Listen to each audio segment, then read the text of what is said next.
Mas, olha, minha alegria é muito grande rever os eminentes convidados.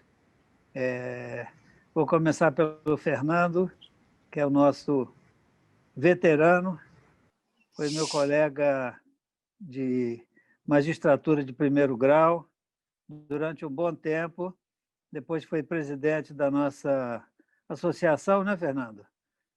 Também está sem som, é isso aí. É aqui uma discriminação total. Abriu. Já voltou. Isso. Foi presidente da nossa associação, depois foi promovido a desembargador, passou um bom tempo, e depois pegou o chapéu, pegou o boné, como se diz, e foi descansar, e aí trabalhar mais por hobby do que efetivamente por necessidade. Pelo menos é o que eu penso, pelo menos é o que eu ouço, que agora ele já está rico, e como está rico, entendeu? Trabalha só para se divertir. Né? Também uma alegria conhecer o doutor Gilvan, né? Indicação do doutor Rogério Oliveira, que tem ajudado muito o IMB com excelentes ideias, eu tenho certeza. A nossa assistência é sempre uma assistência pequena, mas nós temos uma assistência de boa qualidade e temos feito vídeos que são disponibilizados no YouTube, né? E com isso nós podemos contribuir com aqueles que procuram substrato para embasar eventuais discussões que precisem ser tratadas por eles, não é? De modo que é bom receber gente nova também, não só nova em idade, mas nova no pedaço, como se diz, não é? Aqui no território do IMB. E também o doutor Rodrigo, que já está conosco pela segunda vez, um jovem magistrado, né? A ideia aqui é a gente conversar sobre uma lida que, às vezes, no meu caso, por exemplo, já são 32 anos só no Poder Judiciário, fora 6 anos na advocacia, então já caminho para os 40 anos, né?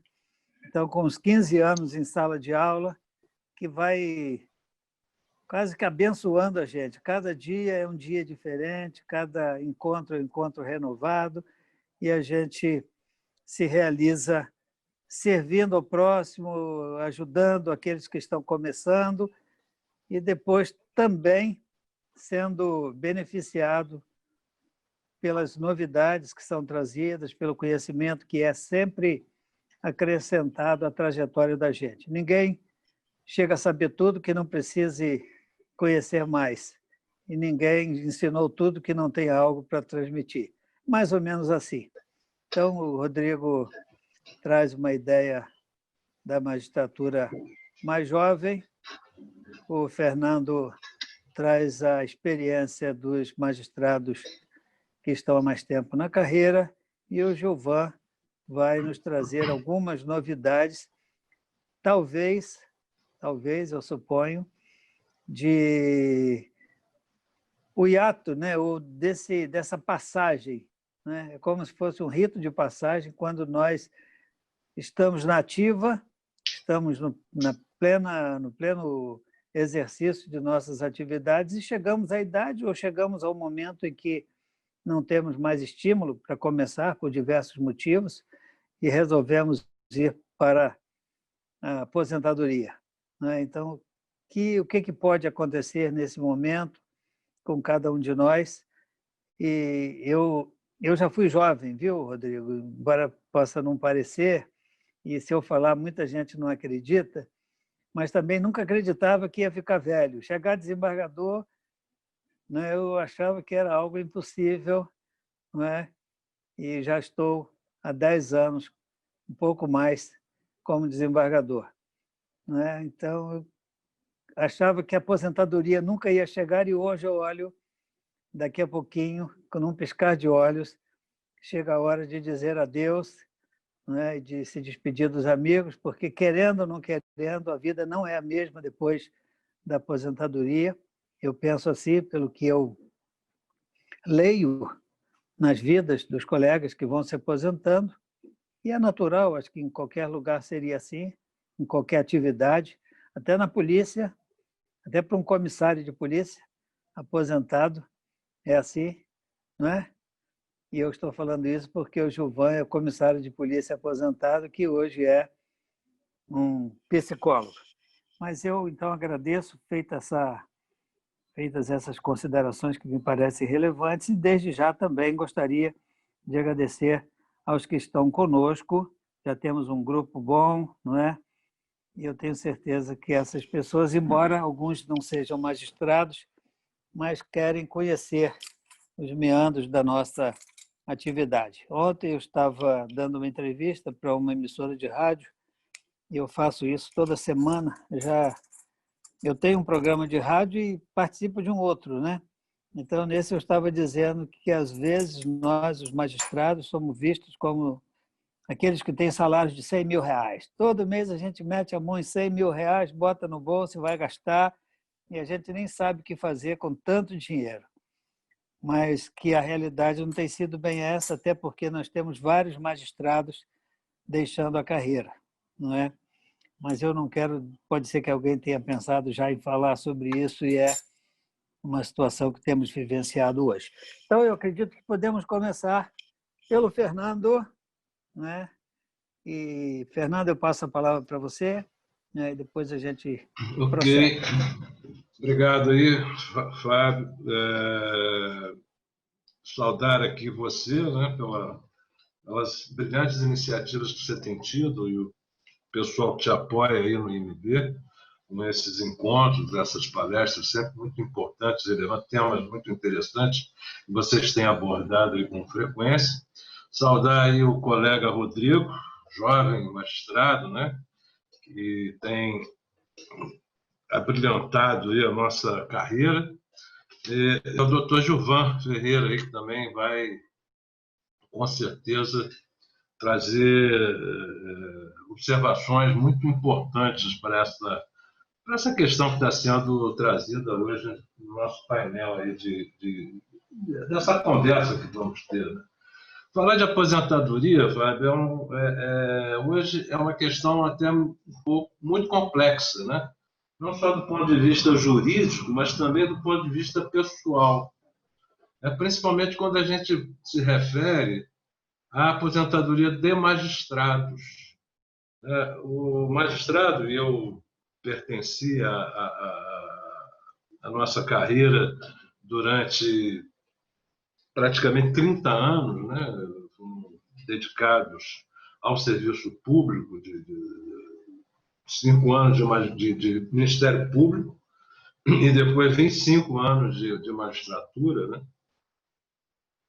E nesse período a gente adquire uma paixão pela essa atividade que é a de compor os conflitos, de tentar ser útil, né, para resolver as controvérsias que são trazidas aos juízos, né, tentando compor esses permanentes conflitos sociais que existem entre as pessoas e na sua vida de relação. E essa utilidade que a gente tem de pacificar, tentar pacificar as partes através da jurisdição, através da entrega dessa jurisdição, isso nos faz apaixonar, né, pela atividade.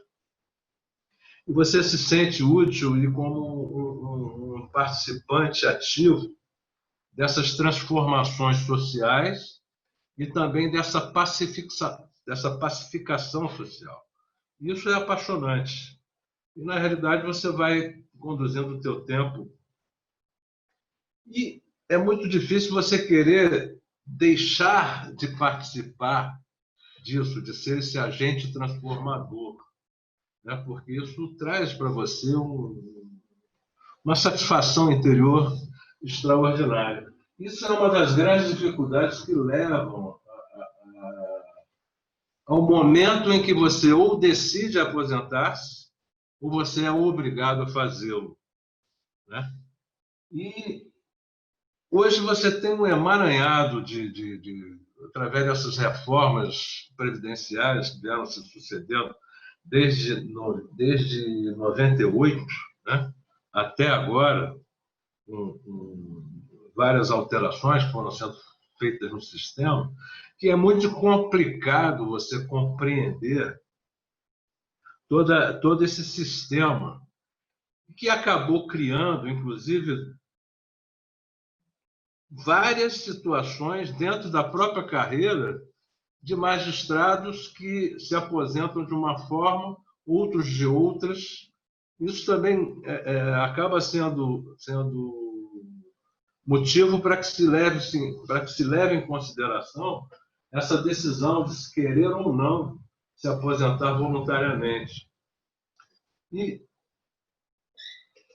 já começa até... Tem muitos colegas aposentados que não gostam que você fale, que você comente que eles são aposentados. Eles dizem, não, nós somos inativos.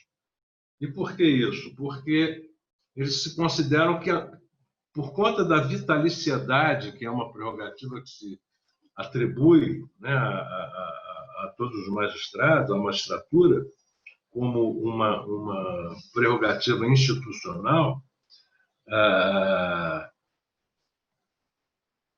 o magistrado, mesmo aposentado, ele permanece magistrado. Isso é uma realidade. Isso é uma verdade que consta da própria Constituição. Quer dizer, a Constituição, quando estabelece essa vitaliciedade aos magistrados, ela atribui uma garantia institucional que não pode ser afastada, e o magistrado será magistrado no resto de sua vida, mesmo aposentado. Alguns entendem que essa vitaliciedade se prende unicamente ao cargo, né? E que, ao momento em que o magistrado se aposenta, ele perde essa prerrogativa. Mas não é verdade. Na realidade, a vitaliciedade é uma garantia que se estabeleceu prontamente, né, para garantir não só a independência dos magistrados na sua atividade jurisdicional naquele momento, mas também para garantir uma futura geração de magistrados, para que eles não pudessem ser perseguidos, né, pelos seus pensamentos, pelas suas decisões, de acordo com aquele momento histórico em que eles também atuaram. Hoje nós temos até um exemplo em que algumas cortes têm sido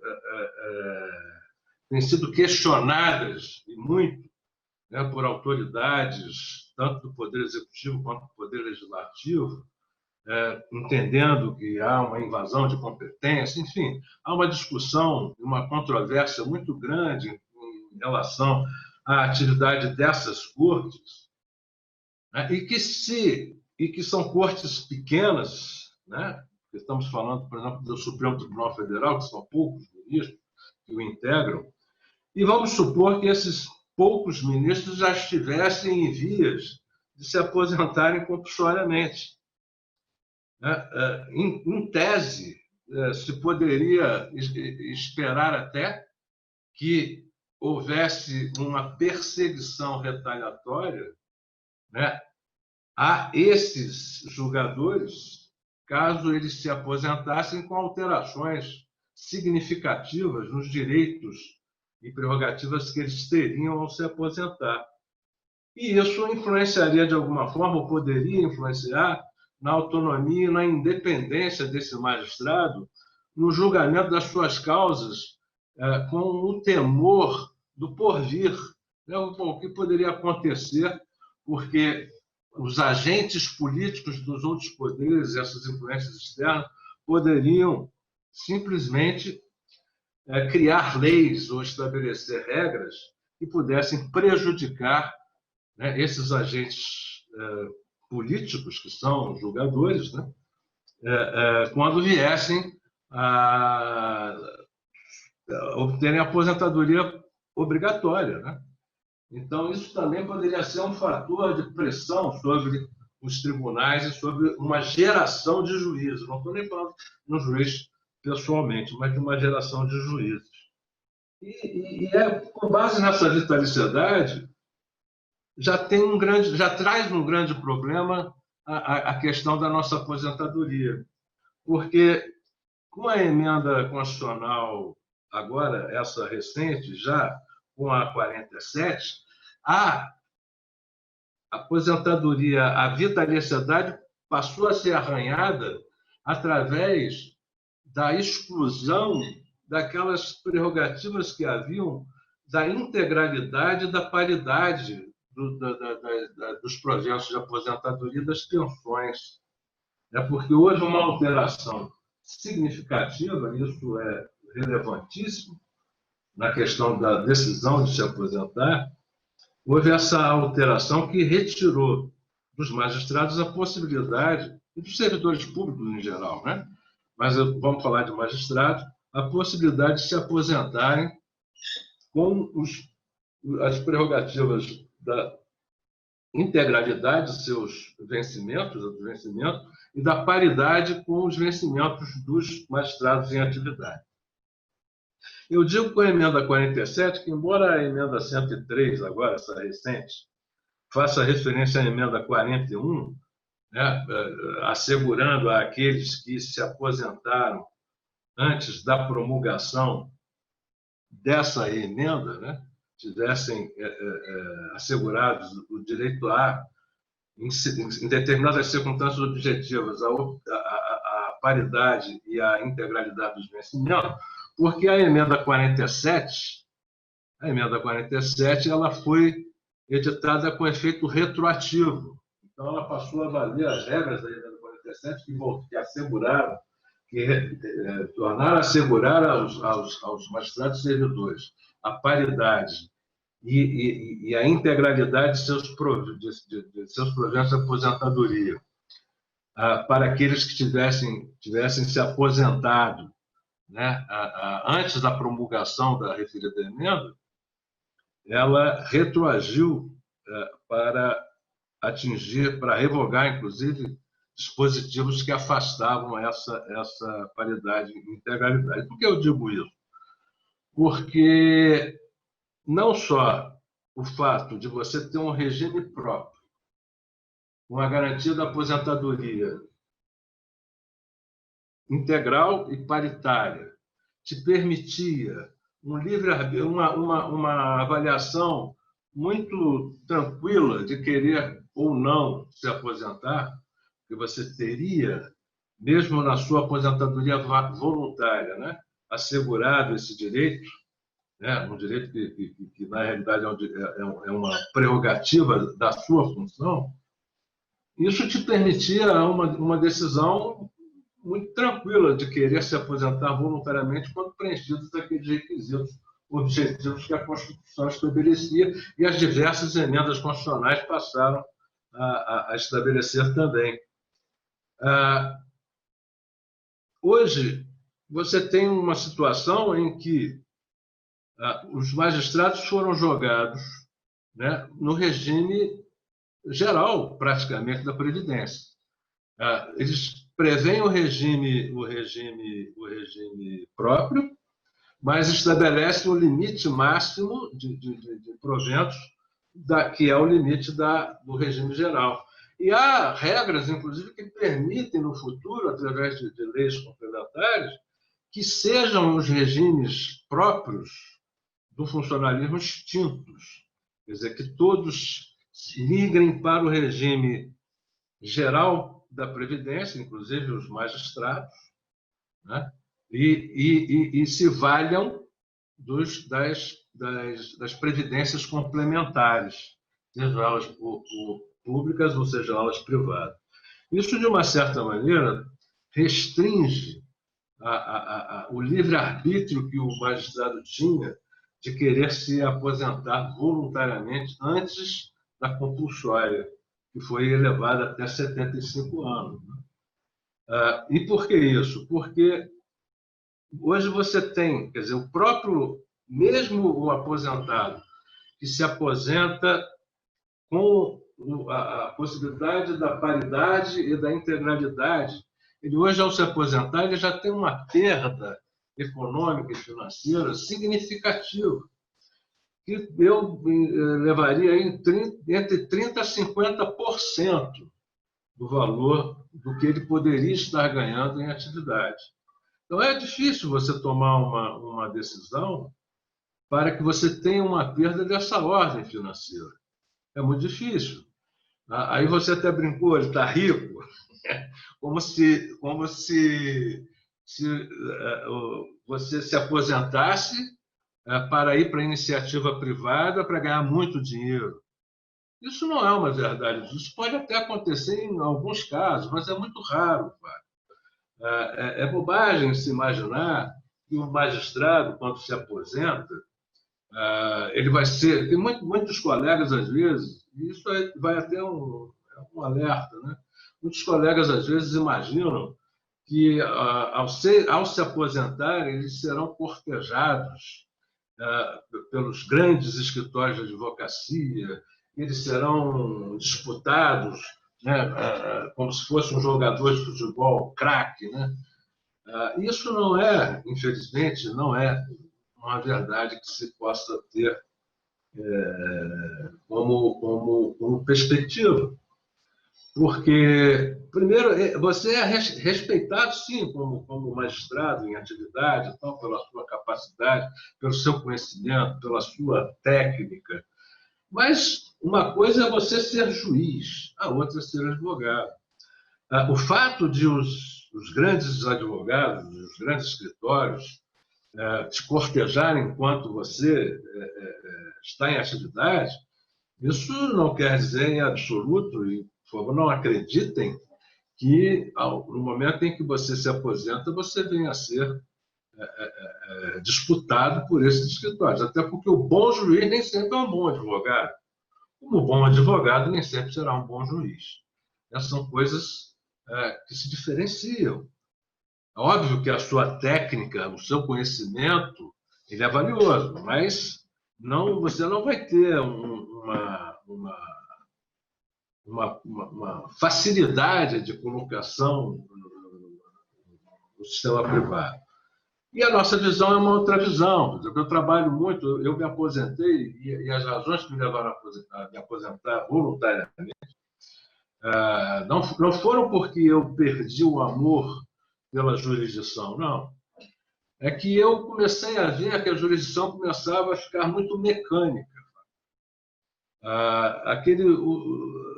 Já não havia mais, não da minha parte, porque talvez isso até me sobrecarregasse demais, mas não havia mais aquele interesse em desvendar, porque eram muitos casos que vinham, casos repetitivos, e isso acabou mecanizando a prestação jurisdicional. E eu fiquei um tanto quanto sufocado nisso, porque eu sempre tive um amor muito grande pela pesquisa, pelo estudo, pelos detalhes. E você já não tinha mais condições de se preocupar com os detalhes, pelo volume de trabalho. Então, eu tentei sair para um novo horizonte, buscar um novo horizonte. Então, quando eu me aposentei, a minha ideia não era ir para grande escritório, nem pensei nisso, nem negociei isso com ninguém. Tive até convites, recebi convites e recusei. Recusei porque eu não me julgava um bom advogado, não era bem isso que eu queria ser consultor. E aí eu estabeleci um trabalho de consultoria, né, de pareceres, de pesquisa, de estratégias, estabelecer estratégias de atuação. E nisso é algo que me trazia prazer. Eu tentei ir para a área acadêmica. Durante 9 meses, eu coordenei os cursos de direito de graduação, né, da Universidade da extinta Universidade Gama Filho. Infelizmente, ela acabou. Não fui eu não estava lá nessa época, que ela acabou se extinguindo, né? Mas uma pena, porque é uma universidade maravilhosa. Mas eu também me decepcionei com essa área acadêmica, porque também faltava infraestrutura para que você pudesse estabelecer níveis interessantes de trabalho. E o que acontece é que o magistrado, talvez ele esteja também se sentindo sobrecarregado nisso, e às vezes tem até necessidade de tentar sair dali, porque aquilo engessa, né? E às vezes o cansaço vai vai batendo sobre o julgador, e ele não tem condição de sair, mesmo querendo, às vezes, ou mesmo sentindo que está na hora dele deixar ou buscar um novo horizonte.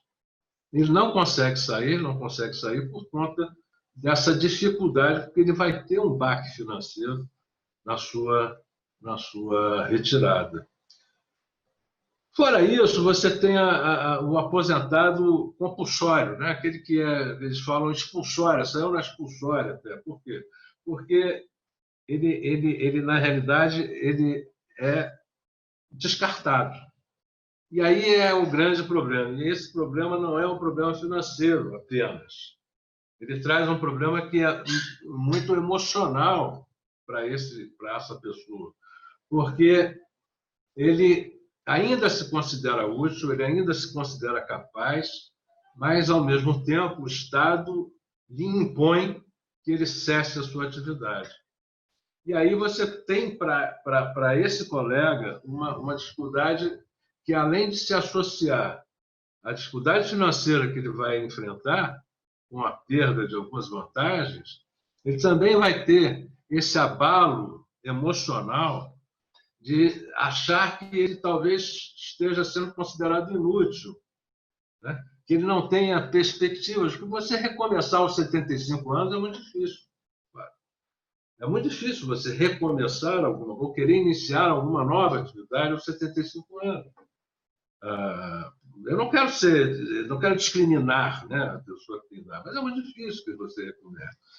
Então, se ele não tivesse preparado com alguma antecedência, ou preparado psicologicamente para esse momento que vai acontecer inevitavelmente, ele vai sofrer terrivelmente por essas situações.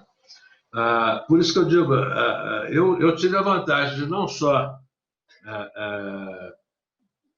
me afastar da magistratura buscando um novo horizonte, ligado ao direito, ainda que fosse ligado ao direito também, ainda tivesse uma contribuição para aquilo que eu julgava importante na magistratura, que é a composição dos conflitos. Eu continuo a atuar nessa área, só que de uma outra forma, de uma outra maneira, mas eu tenho também outras perspectivas, e você sabe disso, como, por exemplo, a música, né?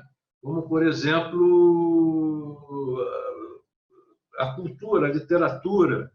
Então, é preciso que você desenvolva amores por outras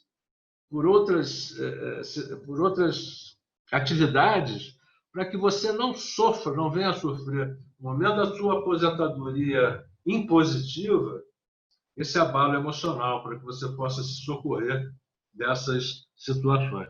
Eu sei que essa questão da aposentadoria, Fábio, ela é muito complexa.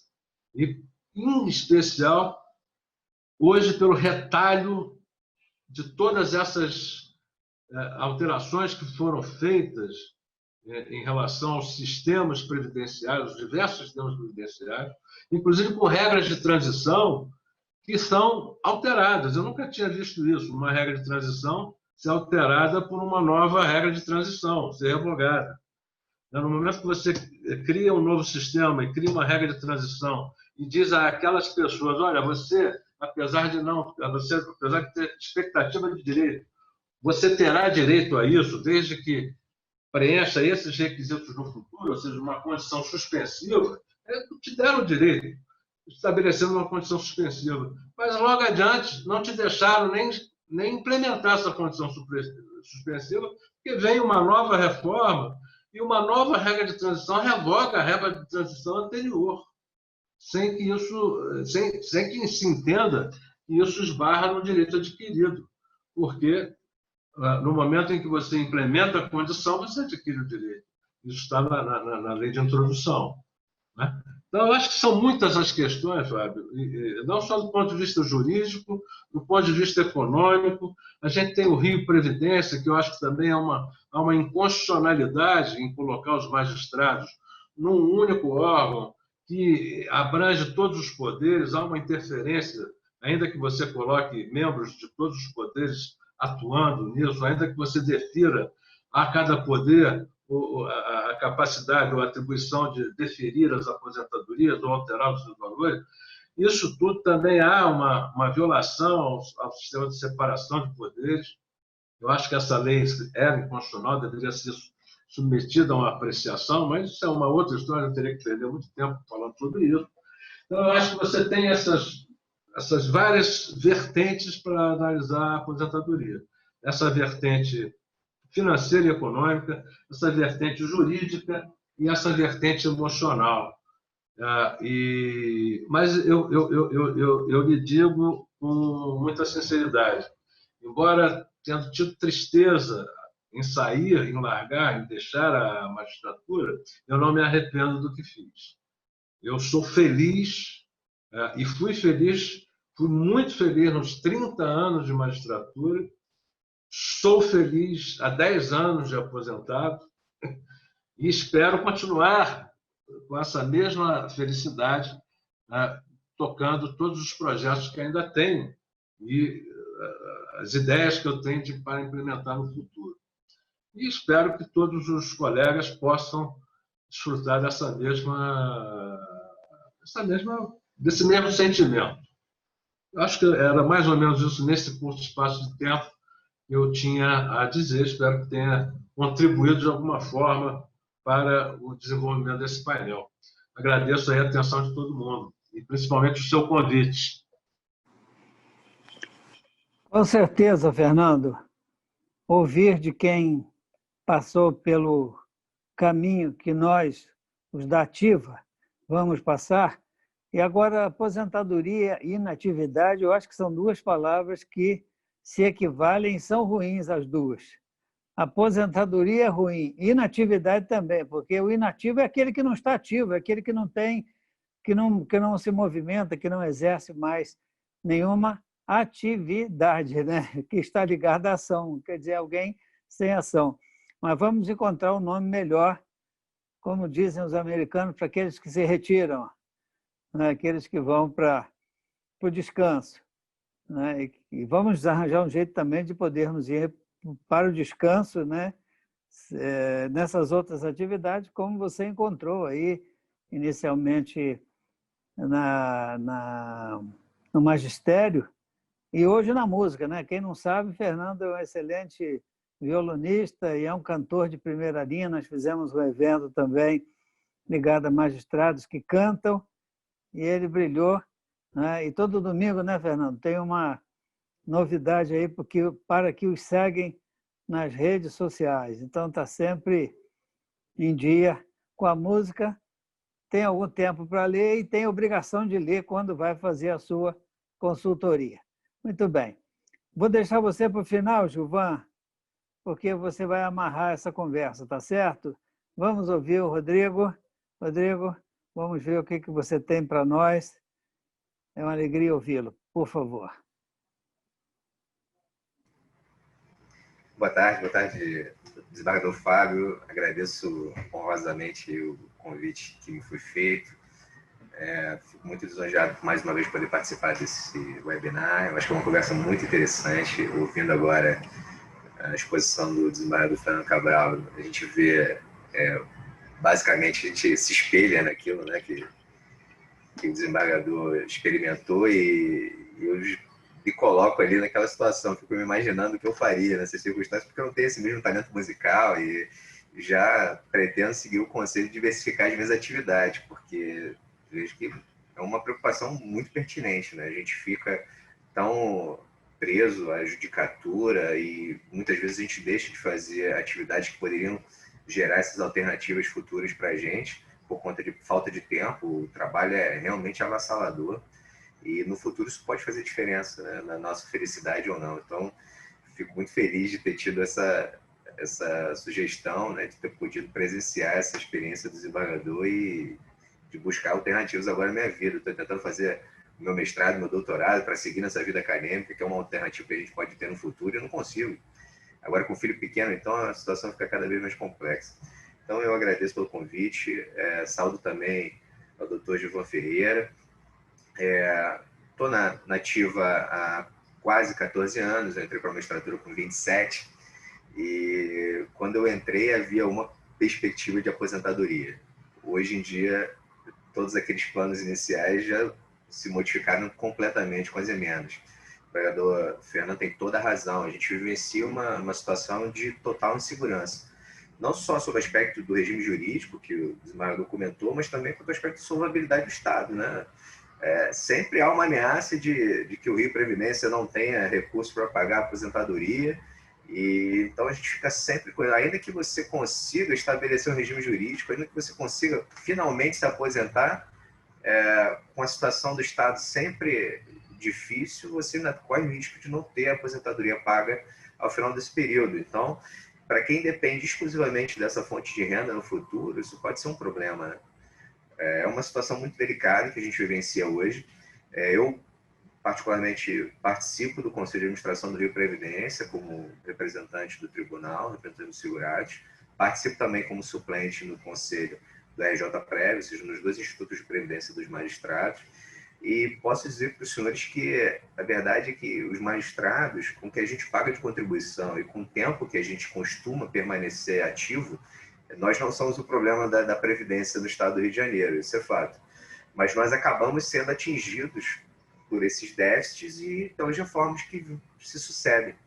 Então, apesar de nós não sermos a causa do problema, porque a gente contribui alto, então, a nossa contribuição hoje é de 14%. Nós temos ainda a contribuição patronal, que é praticamente equivalente à nossa. Não há regime de previdência que entre em crise com 28% de contribuição.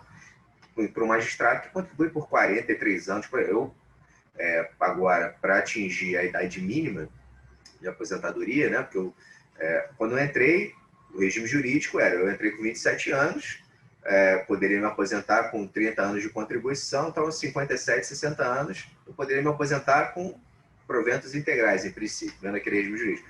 Fui atingido pela emenda 41 de 2003, que acabou com a integralidade e paridade, e passei então até uma perspectiva diferente, de receber 100% desde que eu contribuísse por um período prolongado. Hoje em dia já é uma outra perspectiva. Então, assim, essa insegurança é muito desgastante para a gente. Além de todo o desgaste que a gente tem no trabalho, né? Porque a responsabilidade de uma estrada é muito grande. Sempre se usa aquela expressão do quadrinho famoso do Homem-Aranha, né? Que grandes poderes trazem grandes responsabilidades. Então, eu entrei jovem para a magistratura, mas eu acho que em uma semana de magistratura eu envelheci uns 10 anos. Quando você começa a passar pelas comarcas, né? Eu rodei muito pelo interior, trabalhei no sul fluminense, trabalhei no norte, trabalhei na região dos lagos, trabalhei na capital. Você vivencia diferentes situações de vida das pessoas. É impressionante como você adquire experiência muito rápido, né? Então, se você não tiver até um controle mental, um controle emocional, muitas vezes você sucumbe, né? Porque você tem que dar respostas a problemas muitas vezes complexos. Você não tem aquela experiência necessária para dar aquela resposta, você basicamente tem um conhecimento técnico, e você precisa jogar aquele conhecimento técnico, aplicar aquele conhecimento técnico a um caso concreto extremamente complexo. Então, isso gera um desgaste. Você não tem tempo de fazer pesquisa, como o desembargador Fernando falou. As demandas são tão massificadas, ou você consegue se organizar estruturando modelos de sentenças que te dão uma certa tranquilidade para poder se dedicar ao caso mais complexo, ou você se enrola de uma forma absurda, né? Então, todo esse ambiente desgastante para o magistrado fica ainda mais agravado com a situação de aposentadoria, de você trabalhar, contribuir com um valor extremamente elevado, porque a gente paga 14% de contribuição, um valor muito elevado, e ao final de 40, 50 anos de trabalho, você não tem uma perspectiva segura de receber aposentadoria, ou de pelo menos manter um padrão mínimo de vida que você tinha antes de se aposentar. Essa perda que o desembargador Fernando falou é real, uma perda de 40% hoje, porque você perde verba de acumulação, você perde alguns auxílios, né? Instituiu-se essa política de verbas pro labore faciano, que você não leva para a aposentadoria, né? Não são incorporados aos seus proventos de aposentadoria. Então, enquanto você está na ativa, é ótimo, mas quando você vai para a inatividade, acaba se perdendo esse montante que é considerável. Isso, de certo modo, é bom para o Estado, é uma política do Estado, porque você, quando dá um aumento a uma determinada categoria, um aumento, né, via verba para labore faciendo, você exclui desse aumento os inativos, então você reduz, de certo modo, o impacto financeiro do aumento e atinge diretamente os aposentados com isso. Então, são sempre perspectivas que desfavorecem o aposentado, e quem está na ativa muitas vezes tem um pensamento egoísta, a gente tem que reconhecer isso, que muitas vezes os próprios sindicatos e associações de servidores não levam em consideração a situação do inativo. Por isso é que eu acho que a Maerj é um exemplo, as associações magistrais, que a gente tem essa perspectiva do futuro. Não adianta sair estabelecendo penduricais ou coisas que a gente não possa incorporar de forma efetiva aos nossos proventos, porque no futuro a gente vai acabar perdendo padrão de vida, padrão remuneratório. Então, a gente tem sempre que ter isso em mira quando a gente negocia, né, eventualmente, reajustes e revisões de benefícios e subsídios. Isso é fundamental para a gente. Mas a insegurança é total. Eu vejo pelas discussões que a gente estabelece no Lei de Previdência, existem projetos de lei que desfiguram totalmente, né, os regimes jurídicos e beneficiam determinadas categorias em detrimento de outras, sem a correspondente contribuição que garantiria o equilíbrio econômico-financeiro e a solvabilidade do fundo. Então, é muito preocupante, muito mesmo. A gente tenta fazer o papel de controlar, né, de segurar essas iniciativas e garantir a nossa aposentadoria no futuro, mas é muito complexo. Em relação ao que foi dito, eu acho que uma situação também que a gente vivencia muito, e aí sim eu acho que talvez os inativos não tenham essa perspectiva em relação ao pessoal da atividade, é que não se discute muito, e deveria se discutir, em termos de aposentadoria, o pacto de gerações. Por que eu digo isso? Gerações passadas, a geração dos meus pais, a geração provavelmente de alguns dos senhores, contribui durante muito tempo com um determinado percentual e tem hoje direito à integralidade e paridade. A geração atual paga praticamente o dobro do que se pagava no passado, acho que no passado era 7%, depois ele levou para 11%, agora a gente está em 14%. E por isso acabou se instituindo essa contribuição, que eu acho um absurdo o inativo ter que pagar a contribuição previdenciária depois que ele vai para a inatividade.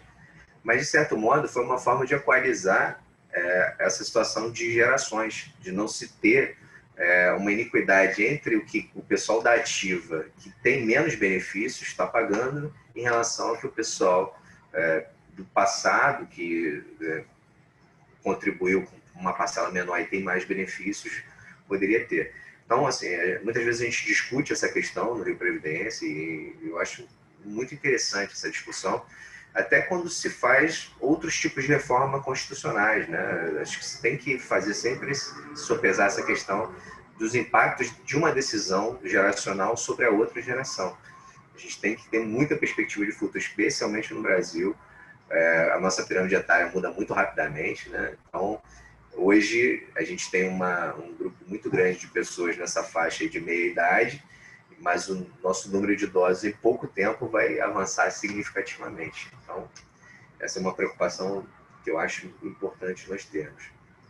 É isso. Eu não sei se, desembargador Fábio, eu atuo como debatedor, faço perguntas ao desembargador Fernando Cabral. O que o senhor acha?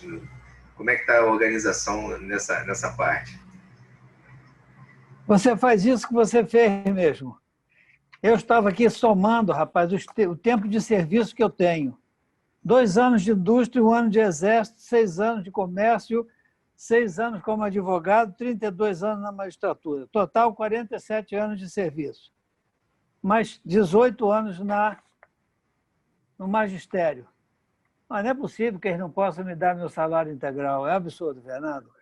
Mas é isso aí, doutor Rodrigo. Oi? Isso é fato. Isso é fato. Isso é fato, Os mais não, você não falou são em problema quase 40 anos. Eu estava somando aqui, é muito tempo. Não, ainda tem mais 10 anos pela frente, né? Porque eu só saio aqui quando apagarem a luz. Tudo indica que sim. Então, vou estar 47, também, vou trabalhar 57 com mais 18. Olha... Minha perspectiva é justamente pela falta de alternativas, né? Assim, como eu por enquanto estou sem alternativa, eu posso ir pensando em aposentar agora. Vou tocar violão, viu? No momento. Mas é interessante a situação que a gente vive. Eu agradeço a sua intervenção por hora. Obrigado. Fica aí esperando um pouquinho. Vamos ouvir o doutor Gilvan não é?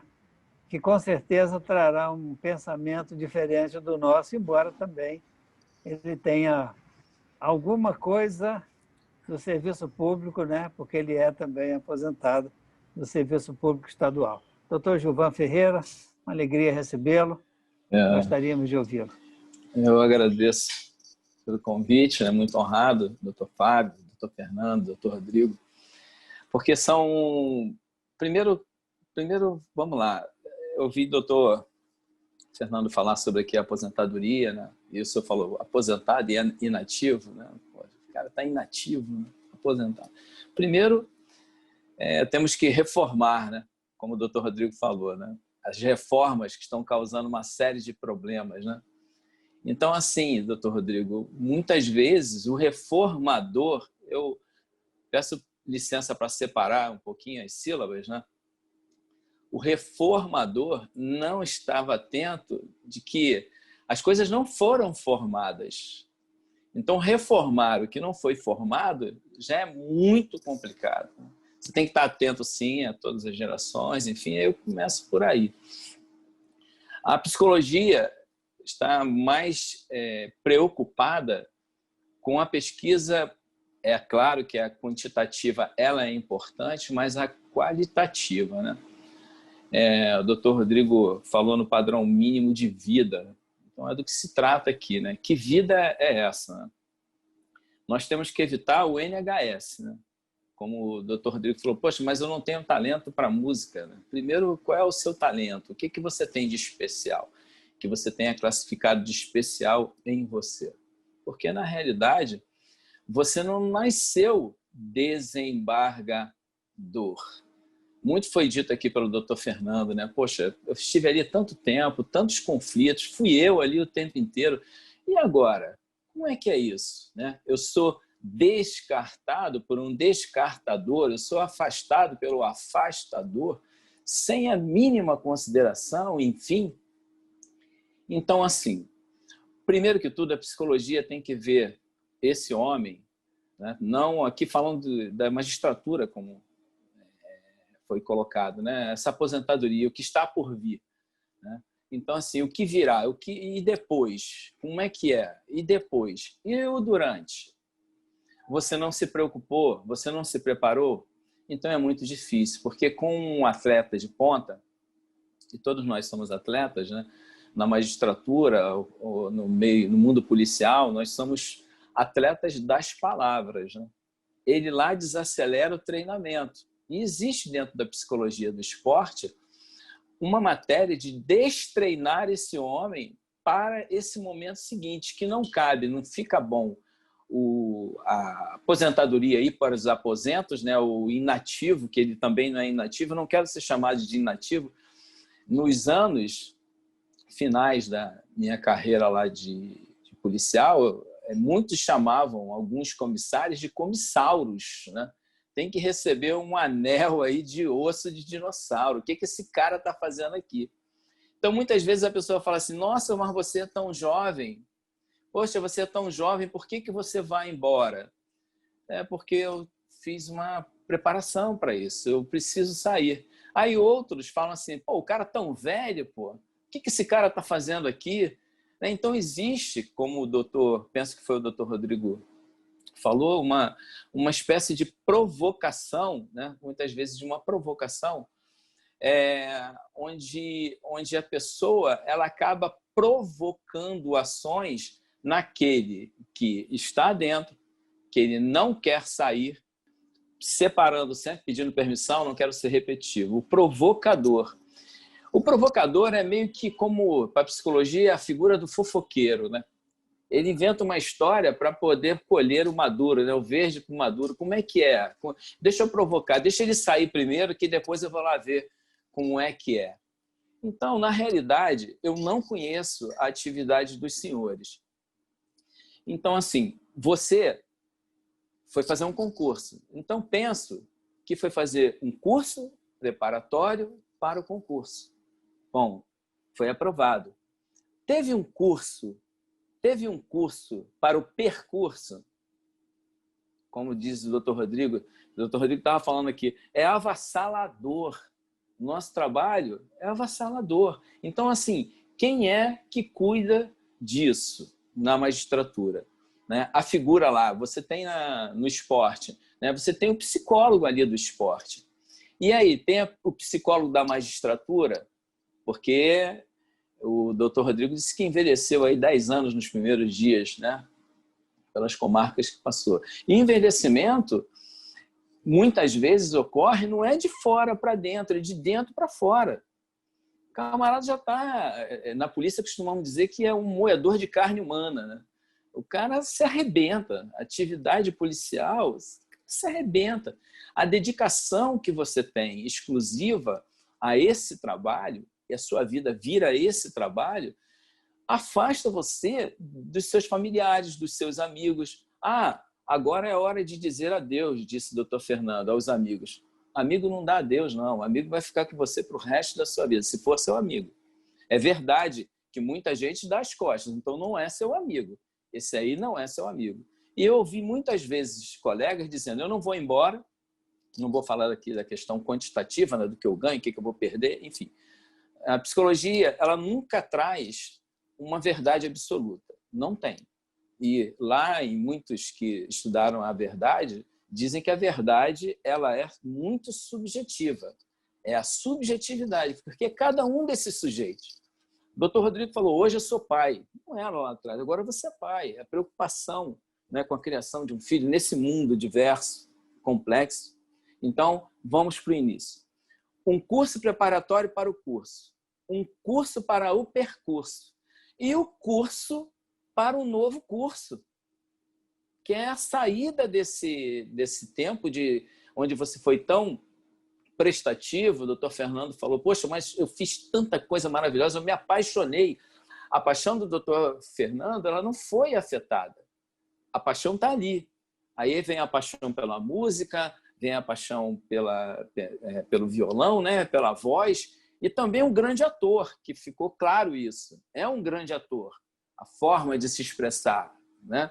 Tá aí. O mundo do teatro está à espera de muitos. Né? Como o doutor Rodrigo falou, e o meu talento? Eu não sei. Existe alguém cuidando disso, preparando esse jovem, né, que já está aí há 15 anos, para esse novo curso?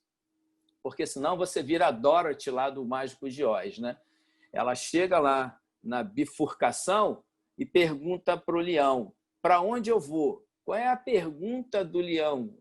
A resposta não foi uma resposta, foi uma pergunta. Para onde você está indo? Dorothy diz, não sei. Então você pode pegar qualquer curso. Vai para qualquer lugar. Você não se preparou.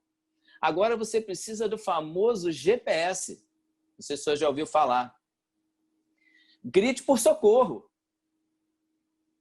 O GPS aqui desse homem que não foi preparado para esse curso é o grite por socorro. Você tem que pedir ajuda. E quem é que ajuda? Existe a psicologia da magistratura, doutor? Que matéria é essa que é aplicada durante esse percurso? A psicologia da aposentadoria, o nome é esse mesmo? É relevante você pegar uma criança com talento para uma determinada atividade física, esportiva e dizer, vamos levá-lo para a peneira? A criança já fica ali desesperada, estou indo para a peneira. O que você leva para a peneira?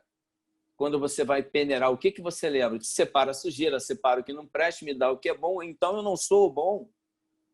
Então, muitas vezes, eu vi atletas de pontas falando, passei por 8 peneiras, né? Fui admitido na 8ª, na 9ª, enfim, até ser admitido e virou um atleta de seleção brasileira, né? Campeão do mundo. Então, é justo fazer isso? Então, assim, o homem ele tem que ser visto de uma forma holística. Ele é o todo. Ele é bio, psico, sociocultural e geográfico.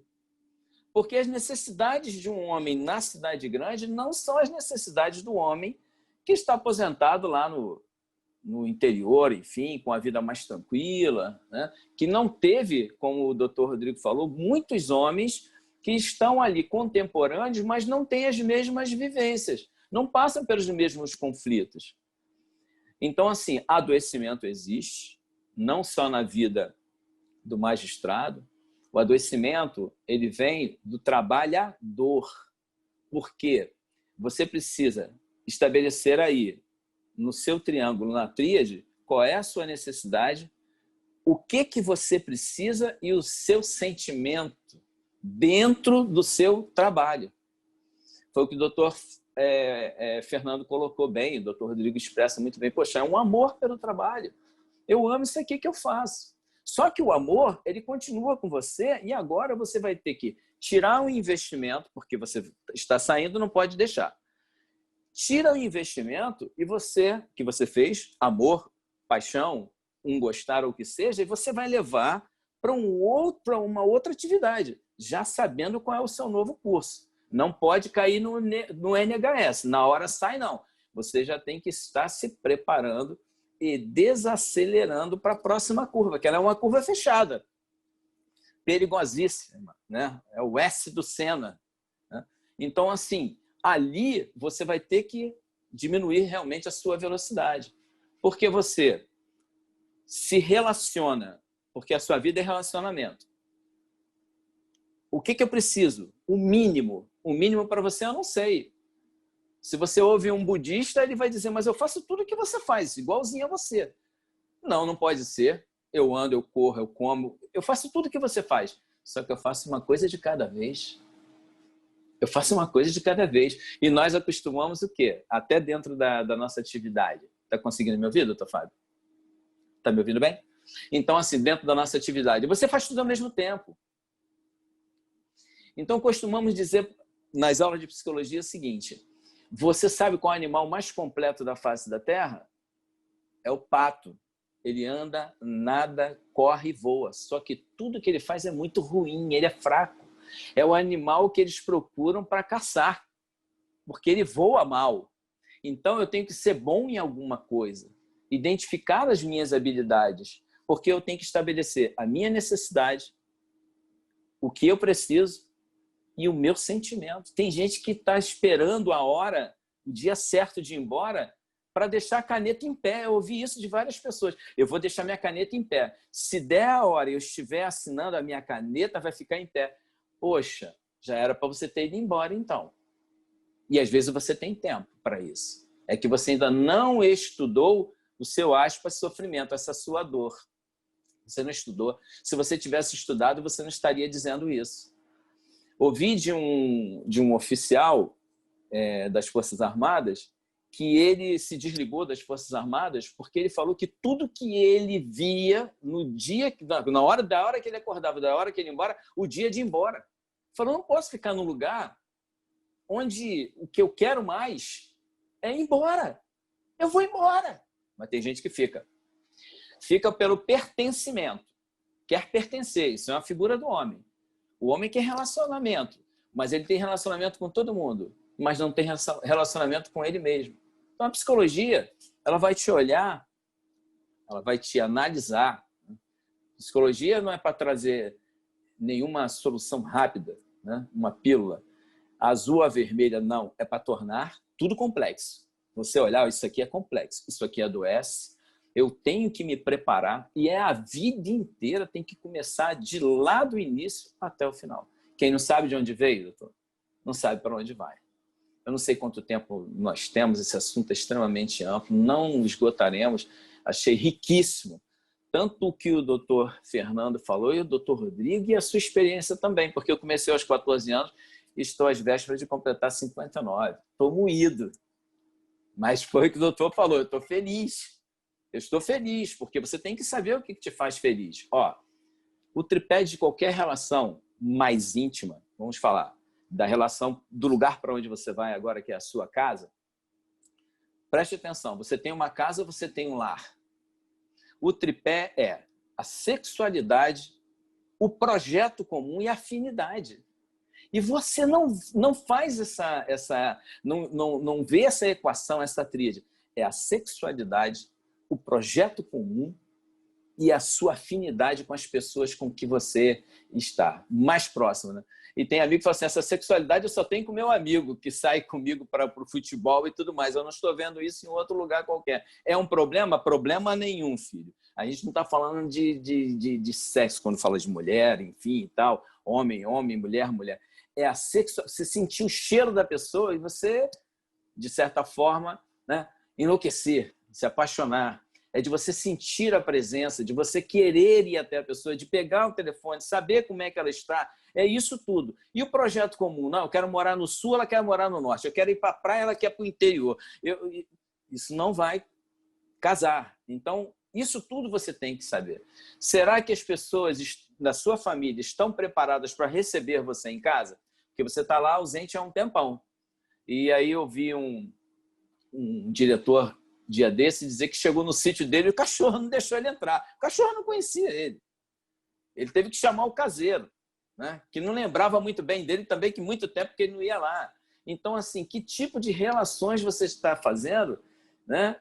Para onde você vai? Você vai ter que ir para lá uma hora, mas não necessariamente aos aposentos. É um curso novo. Vida que segue com a mesma paixão, com o mesmo interesse, com o mesmo talento, tudo isso identificado. Evite o NHS. E, vamos lá, acredito que todos tenham conhecido, já ouviram falar pelo menos, em Vicente de Carvalho.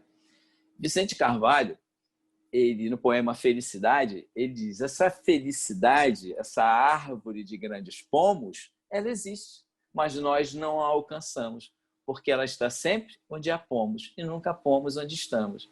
Você já está feliz, cara. Você já está feliz. Estabeleça quais são as suas necessidades, aquilo que você precisa e o seu sentimento. É de insegurança? É de medo? De desespero? Está pensando no depois? O que vai acontecer depois? Você não sabe. Você não sabe. Isso é futuro. É hoje. Como é que você está aí hoje? Quem é você hoje? Né? Se você sabe, porque o autoconhecimento é o que há de mais difícil na vida do homem, é o autoconhecimento. Tales de Mileto, né? Um filósofo vai dizer, o que é mais fácil é dar conselho, né? E o que é mais difícil é o autoconhecimento, você não se conhece. Estabeleça se você existe de verdade. Estabeleça se você existe de verdade. Acontece o seguinte, você é uma ficção. Porque se você fizer um retrato falado, ouviu, doutor Fábio? Conseguiu ouvir? Conseguiu ouvir? Consegue ouvir? Estou ouvindo bem. Aqui entrou uma pessoa aqui. Então, assim, a psicologia, de certa forma, e muita gente corre da análise por conta disso, é que você tem 2 exercícios básicos que ajudam muito nesse momento de transição desse novo curso. Rápido. Se você existe, faz um retrato falado seu, aí agora, e manda alguém levar lá na sua casa. Eu sou assim, eu sou assim, eu sou assim, eu sou assim. E chega na sua casa, não do doutor Fábio, não, tá? Qualquer outro aí que quiser fazer. Pode até fazer, doutor, mas para psicologia eu não posso levar o seu muito fundo para depois resgatar. Retrato falado seu e leva na porta da sua casa. Poucas pessoas reconhecerão quem o senhor é. Porque, na realidade, como eu me vejo, eu não existo. Eu sou uma grande ficção. Porque as pessoas veem você de uma outra forma completamente diferente. E sabem muito pouco delas mesmas, quanto mais sua. Mas o que eles pensam a meu respeito é da inteira responsabilidade, e isso não me modifica. Mas o que você pensa a meu respeito pode modificar o que eu penso a seu respeito. Então vamos deixar um pouco de ouvir, né, todas essas análises e dar um mergulho profundo na nossa alma, no nosso sentimento, para que possamos ir para esse curso novo aí e vai dar tudo certo. Estarei à disposição aí para o que o senhor precisar. Excelente, excelente. Muito obrigado. Foi uma tarde muito rica, né? Uma tarde muito rica, muito agradável. Eu pergunto se alguém quer se manifestar, dos nossos convidados, dos nossos amigos que estão aí, se alguém quer se pronunciar. Regina ou Rogério, se vocês estiverem por aí, quiserem... Eu estou. Muito bem. Você está? Eu estou. Muito bem, Regina, por favor, você assistiu. Eu gostaria que você fizesse uma breve intervenção, evidentemente não, você não vai fazer uma palestra, mas conduzir Não, até por... de jeito nenhum. Tá me ouvindo? Eu Vocês estou estão me ouvindo bem. Não, eu estou trabalhando, olha aqui, ó. Tem 290 processos na pauta, mas eu faço questão de me manifestar. Eu ouvi atentamente, viu, senhor presidente? Quero parabenizar o senhor, todo o Instituto, principalmente os nossos palestrantes dessa tarde. Mais um assunto palpitante, importante, e que, com certeza, nós devemos enfrentar, entendendo como uma questão muito complexa, como foi dito aqui por todos os participantes, né? E que vai exigir de todos nós um cuidado muito especial no trato, sobre todos os aspectos, principalmente esse que foi abordado, né? O aspecto íntimo, psicológico, interno. Nós temos debatido muito isso, senhor presidente, na associação, onde eu também exerço uma função de diretora de assistência e previdência. Eu estive recentemente até conversando sobre uma eventual necessidade desse cuidado, né? Como o professor perguntou hoje, da psicologia do magistrado. Não existe realmente um nicho específico para tratar das nossas questões, né? E eu que faço terapia há muitos anos e cada vez eu percebo, viu, professor, que eu estou longe da cura, muito longe da cura. Eu acho que cada vez mais eu estou longe da cura. De modo que percebemos essa dificuldade para com os nossos colegas, dos mais novos aos mais antigos, né? É uma problemática muito séria. E recentemente saiu uma estatística, eu não sei bem como foi realizado um teste, e o CNJ divulgou que, me parece, mais da metade dos magistrados entrevistados, eles apresentam algum tipo de, vamos dizer assim, de sentimento negativo, um sentimento de doença, de mal-estar, de ansiedade. E isso é muito preocupante. Nós lidamos com questões muito sérias, né? Lidamos com a vida do outro e a nossa atividade ela exige que nós tenhamos certo equilíbrio. Logicamente que equilíbrio total e ninguém vai adquirir, né? Essa vida, é o meu entendimento. Mas a procura, sim, é necessária. Exigível até que você procure se manter íntegro emocionalmente, internamente, que você sempre busque, ou através da espiritualidade, ou através dos seus contatos, né? Das coisas boas da vida, como o Fernando Cabral, né? Faz com a música, enfim.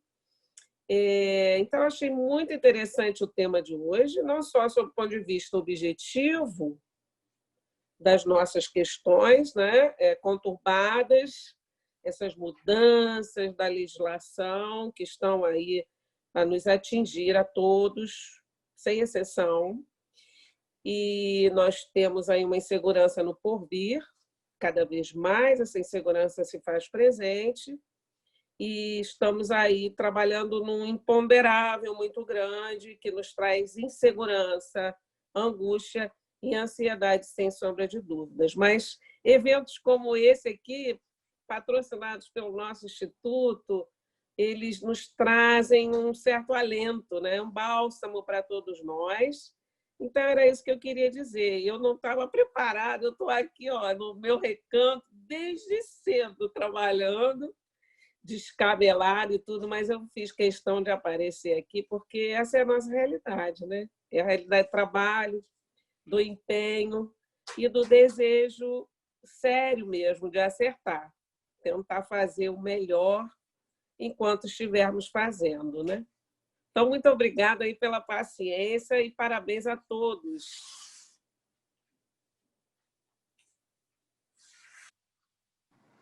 Ok, Regina, sempre brilhante, sempre contributiva, né? E o Rogério também quer contribuir. Obrigado, presidente. Eu não vou ligar o meu vídeo, porque eu estou todo desarrumado aqui. Aí eu vou perder a pequena fama que eu tenho aqui de participar do MB também. Então, vou ficar só na voz. Agora, o Cabral e o Rodrigo deram assim, o início e o final do que é uma carreira jurídica na magistratura. E o Gilvan, ele fez o link. E o que me chamou muito a atenção é o que o Gilvan chamou a atenção para um aspecto importante. E eu acho que nós, enquanto magistrados e profissionais do direito, porque nós vivemos num ambiente, numa ambiência que trata muito a relação de poder, nós esquecemos que nós perderemos esse tipo de poder, que é de decidir, em um certo grau, a vida dos outros. Nós vamos perder isso quando formos para a inatividade ou aposentadoria, o que for. Agora, e nós ficamos esperando, aí eu até perguntaria ao Cabral, nós ficamos esperando para fazer o que nós gostamos também depois de nós aposentarmos. E a vida não é assim. A vida não funciona assim. A vida ocorre tudo ao mesmo tempo. Você é pai, você é filho, você é irmão, você é marido, você é amante, você é juiz, você é pintor, você é cantor, você é tudo ao mesmo tempo. Nós não podemos compartimentalizar o que a gente tem que fazer na nossa vida, aguardando os momentos. Os momentos são um atrás do outro. Os momentos são ao mesmo tempo. Então, acho que essa oportunidade a gente perde enquanto a gente está empoderado na nossa função de magistrado, e a gente esquece de viver a nossa vida enquanto ser humano normal, comum, que gosta de ir ao futebol, gosta de jogar uma pelada, eu gosto de pintura, eu gosto de fazer o meu tai chi chuan, praticar a minha yoga, é tudo ao mesmo tempo. E talvez isso a gente se esqueça, porque a gente parece que se completa com essa questão do poder. E nós não temos poder nenhum. Nós somos seres humanos como os outros. O poder de uma diretora de uma escola é tão grande quanto o nosso, porque o nosso filho estuda lá. Então a gente tem essa ilusão que nós somos poderosos e não somos. Eu queria que o Gilvan desse um toque nisso, porque é importante isso, porque isso afeta muito o magistrado. Fica a provocação aqui para o querido Gilvan aqui. Parabenizando desde já. Muito bom, presidente Fábio. A iniciativa foi muito boa. Obrigado pela participação. Obrigado, Rogério, e obrigado também porque você não abriu aí o vídeo, tá certo? Valeu. Vamos ouvir, então, aí uma resposta do Gilvan sobre essa provocação que foi direcionada. Não, pois bem, como eu disse, o espaço é pequeno e você não pode dar mergulhos profundos. Eu agradeço aí a intervenção do doutor Rogério, mas nós não podemos dar mergulhos muito profundos e não fazermos esse resgate. Realmente, a questão do poder, e até deixei essa discussão para o doutor, quando a colocação do doutor Fernando e a colocação do doutor Rodrigo, mas é difícil mesmo, tudo acontece ao mesmo tempo, né? Você é tudo, como disse, é de uma forma holística. Agora, a questão do poder, você não perde seu poder. Como falei do doutor Fernando, que ele não perde esse amor, essa paixão que ele leva para um outro curso, ele vai continuar com o seu poder. Que poder é esse? Você não pode mais ali naquela atividade, mas o seu poder é o mesmo. Você é gigante, você é grande. E Jung vai dizer, é uma conversa entre dois homens gigantes. Seja a diretora da escola, com pais, com alunos, enfim, seja o magistrado no poder de decisão, que é um poder completamente diferente, né? Você toma decisões seríssimas a respeito da vida do outro. Não é diferente também numa escola, que não toma os devidos cuidados, não é também na própria polícia, né? Em outras esferas, como você vê muitas injustiças no meio esportivo também, no meio musical também. Muitas pessoas que não se sentem prestigiadas, que se sentem velhas, né, por dentro e por fora para essa atividade e que não são acalentadas, não são acolhidas. Normal isso. Agora, o que o doutor Rogério falou é importantíssimo. O que você gosta de fazer? O que você não gosta de fazer?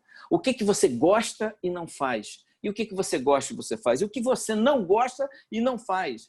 Isso é um exercício chamado curtograma. Então, assim, não dá para colocar tudo aqui, porque ele não é curto, né? Ele é só chamado de curto de curtir, mas ele não é curto, ele é muito sério.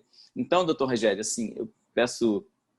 primeiro que tudo, estou muito agradecido ao convite, mas assim, nós podemos falar um pouco mais profundamente de que não é só uma matéria gigante para ser estudada, como a doutora Regina falou. Não tem a psicologia da magistratura. Pelo que eu vi aqui, você não tem lá o coaching ao lado, né? O técnico ao lado do magistrado.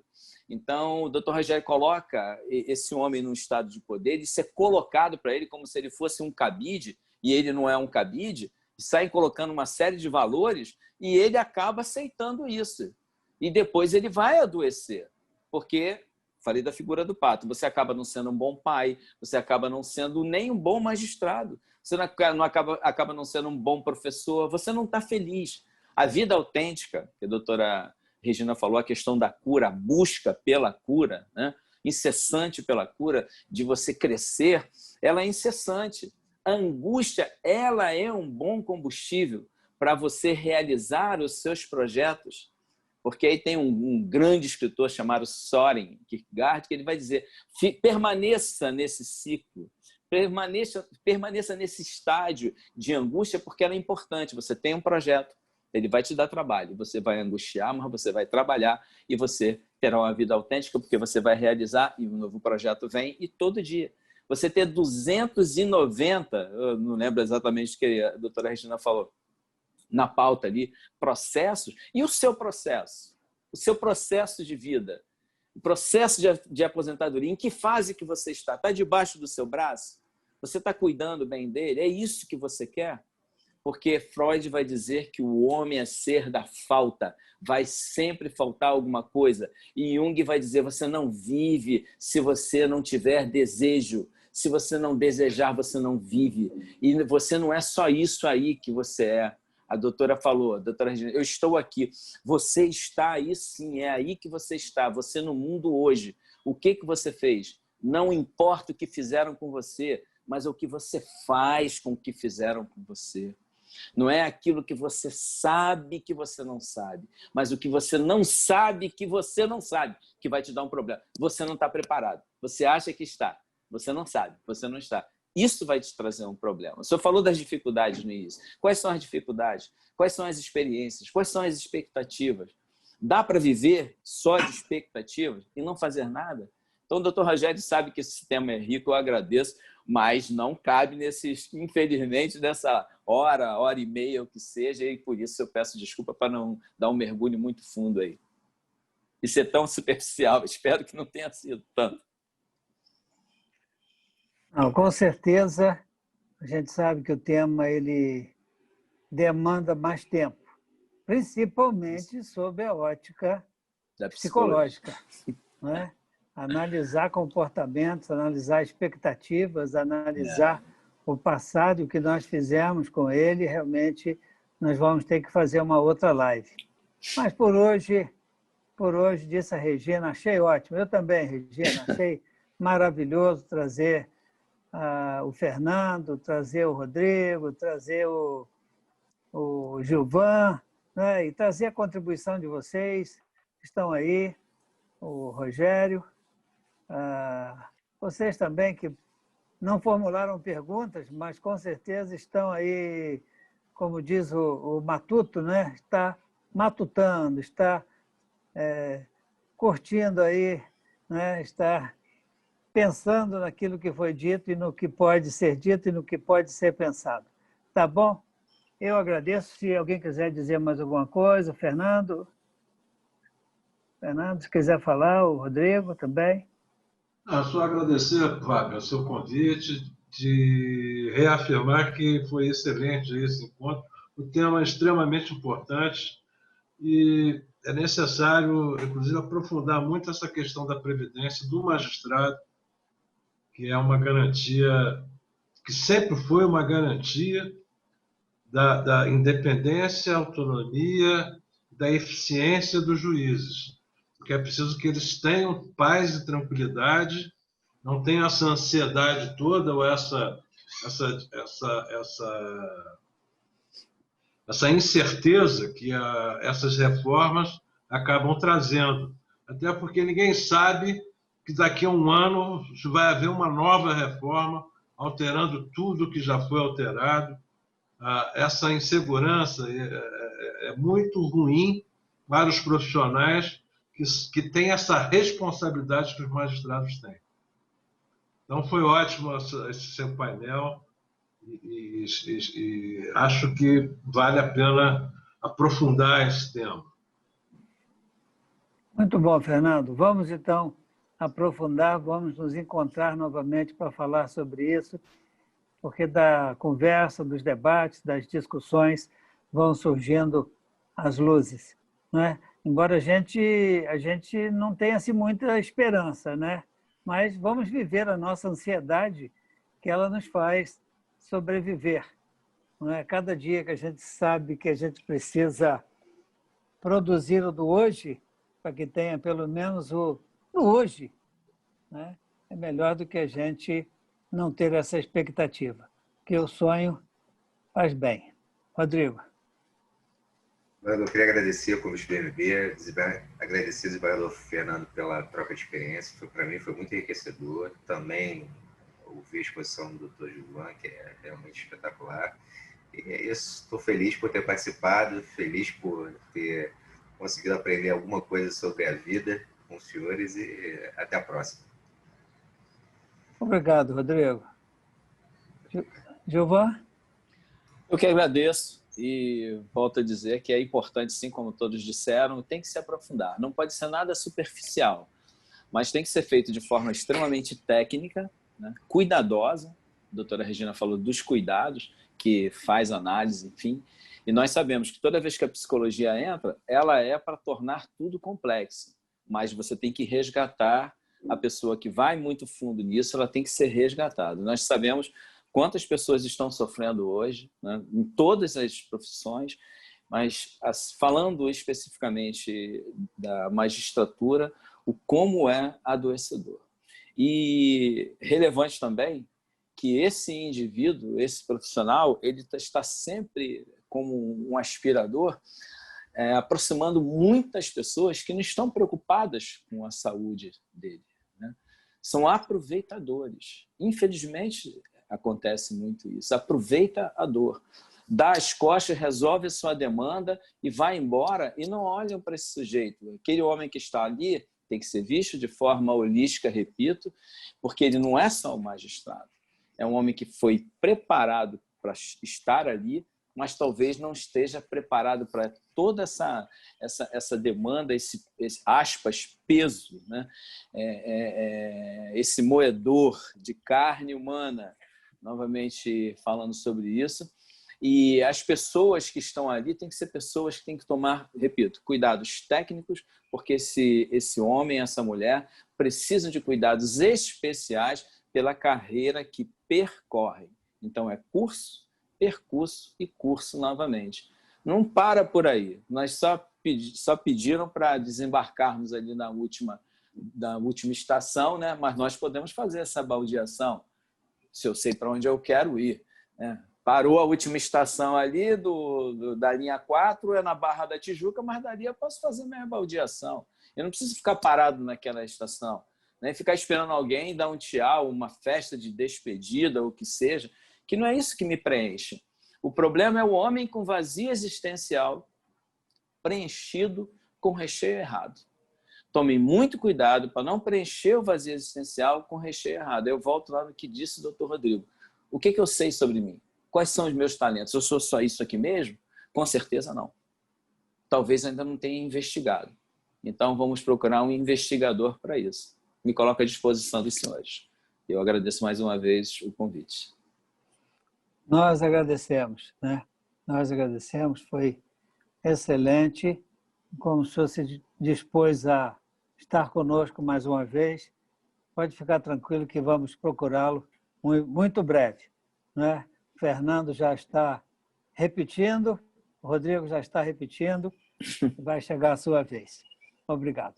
Eu agradeço também aos colegas e amigos que estão conosco. a todos vocês o nosso muito obrigado. Um grande abraço a todos